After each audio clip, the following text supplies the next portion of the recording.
Mes chers amis, prenons une pièce, mettons dans la boîte de tzedaka. Eh bien, tel que hier, on a discuté une halakha à propos de Sfirat HaOmer par rapport à la bar mitzvah, et nous avons conclu qu'effectivement, on peut continuer avec la bracha. Je vais vous poser une question. Est-ce que vous pouvez vous imaginer être assis à table à la fête? Pour certains, c'est fête, et pour d'autres, ce n'est pas fête.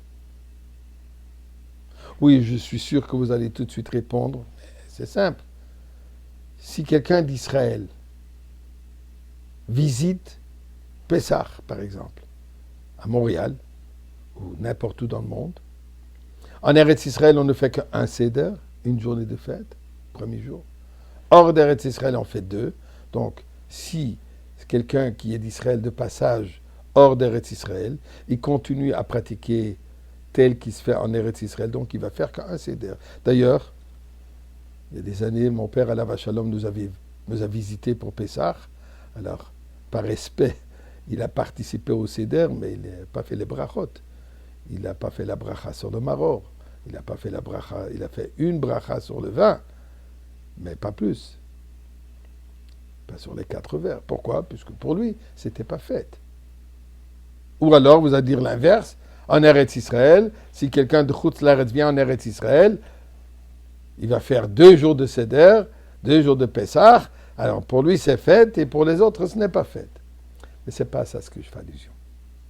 Je parle d'une personne, pas d'Eretz Israël qui vient à Chutz La'aretz, ou de quelqu'un de Chutz La'aretz qui vient en Eretz Israël, mais des gens d'Israël directement, ou des gens qui sont tous de Chutz La'aretz. Pourtant, pour une personne, ce sera déjà fête, pour l'autre, ce ne sera pas encore fête. Ou alors, pour une personne, la fête est déjà terminée, et l'autre qui va continuer la fête. Eh bien, ceci est possible à Shavuot. Et je m'explique. La Torah nous dit, Usfartem lachem mimochat Shabbat. Vous allez compter du lendemain de Shabbat, enfin, disons, ici, il parle de Pessah, Sheva Shabbatot imimotien, 7 semaines complètes. Dire, il faut compter un compte complet, parfait, comme on a parlé hier, justement, 49 jours, 7 semaines entières, de Pessah à Shavuot, pour relier la sortie d'Égypte avec Matan Torah. Mais la Torah précise ici, il dit, Usfartem lachem. Vous allez compter pour vous. Qu'est-ce que ça veut dire? C'est un compte personnel. Que pour arriver à Shavuot, nous devons compter individuellement 49 jours. Et c'est après le 49e jour que j'ai la fête de Shavuot. Maintenant, qu'est-ce qui se passe? Quelqu'un de l'Amérique du Nord ou de l'Europe qui va voyager en Australie. En arrivant en Australie, il perd une journée. Il part, disons, dimanche matin, voyage 24 heures environ, il n'arrive pas le lundi matin, il arrive mardi matin. Il a passé ce qu'on appelle en hébreu le kavatarir. Donc il a perdu une journée. La veille, disons, il a compté 10. En Australie, il compte déjà 12, lui va compter 11. Et s'il reste maintenant jusqu'à Shavuot, eux comptent 49, lui va compter 48. Il ne peut pas faire Shavuot puisqu'il lui manque encore une journée. Donc, en Australie, les gens là-bas, ils vont déjà faire la fête, mais lui va commencer la fête le lendemain. Par exemple, cette année, la fête est le 25 et le 26.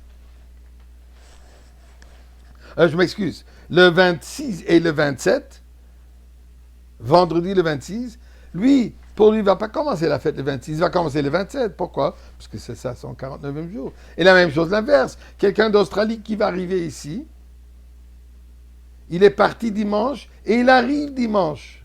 Il ne va pas compter 2 fois le même jour. Donc lui, le 49e jour, il arrive, s'avère quand nous, on fait le 48e jour. On compte donc le 48e jour. Donc là, la possibilité que où va faire celui qui vient d'Amérique du Nord de l'Europe en Australie va faire Pessah un jour plus tard, et l'Australien qui arrive ici va faire une journée plus tôt. Pour ça, si quelqu'un qui doit voyager, il vaut mieux qu'il passe par le Japon, par Eretz Israël, afin qu'il ne perde pas la journée. On n'ajoute pas une journée. Mais c'est ce que ça nous apprend, la Torah nous dit ici, au Sfartem Lachem. C'est un conte très personnel. Pour apprécier, pour pouvoir fêter la fête de Shavuot comme il se doit, nous devons compter chaque moment. Il faut apprécier la valeur du temps. Et c'est notre compte personnel, c'est notre ascension, c'est notre perfection. C'est 49 jours. Et après le 49e, on arrive au 50e, qui est le temps de la Torah, de Matan Torah.